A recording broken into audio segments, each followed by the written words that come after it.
Sir कौन कहे Biju trophy जो बैडमिंटन प्रथम थर पे आज विजु ट्रॉफी टूर्नामेंट रो अंतिम संध्या एवं आज कार्यक्रम सरी सर्वप्रथम मोर सांबादिक भाई मान को धन्यवाद देवी आपण मानकर प्रचार प्रसार निश्चित भाव खेलाड़ी मान उत्साहित करिवो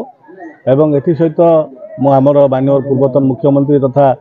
नवीन पट्टनायक को धन्यवाद देवी जे कि विरोधी दल नेता बर्तमान अच्छा प्रयास जो बहु खेलाड़ी ओडिशा रे उत्पन्न होते एवं विशेष भाव बैडमिंटन रे आज ब्लॉक स्तर रे इंडोर कोर्ट करने जो आज सारा जिलू पाखापाखि 72 टीम पार्टिसिपेट कर पार्थिले एवं जो लक्ष्य थिला ग्रामांचल पिला माने खेलिबे एवं से माने स्टेट लेवल रे एवं ओलंपिक पई खेलिबे एवं देश पई खेलिबे आज ताहा साकार पई जाउची। आज गंजाम जिल्लारू गुड़ाए पिला पाखापाखि मु बुझुतली 15 जन पिला राज्यस्तर खेलिया पई सक्षम हो पारे एवं आगामी दिन में निश्चित भाव भारत पई आमर पिला माने खेलिबे सेति मु विरोधी दल नेता माने नवीन पट्टनायक धन्यवाद दूसरी से श्रेय ही देवी कारण एत गुड़े इंडोर कोर्ट ब्लॉक लेवल में करथिबा जोगु आज एत पिला ये उत्पन्न होता सहित ब्रह्मपुर सहर में गुड़ा इंडोर कोर्ट करने जोगु ब्रह्मपुर पिला माने सुजोग पाई से भल खेलुं। आज गंजाम जिला तरफ ब्रह्मपुर ठार आयोजन होता विजु ट्रॉफी जो बैडमिंटन टूर्नामेंट आमर पूर्वतन विधायक ब्रह्मपुर जी कि विक्रम पंडा आयोजन करते धन्यवाद देवी ता सहित पूर्वतन मुख्यमंत्री श्रीयुक्त नवीन पट्टनायक धन्यवाद देवी। आज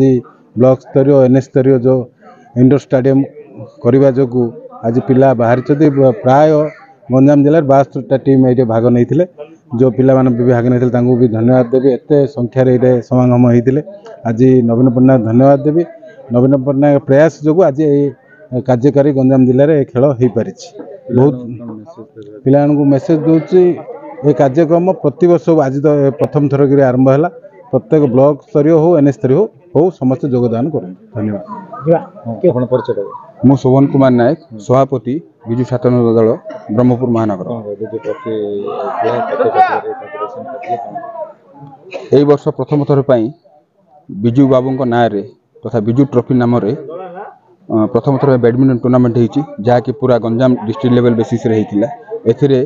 प्राय 72टा टीम सीनियर जूनियर मैंने 4टी कैटेगोरी भाग नहीं तथा senior category masters 40 plus category under 17 category under 13 category match होता आउ सरोड़ा भंजनगर हिंजिलिकाटू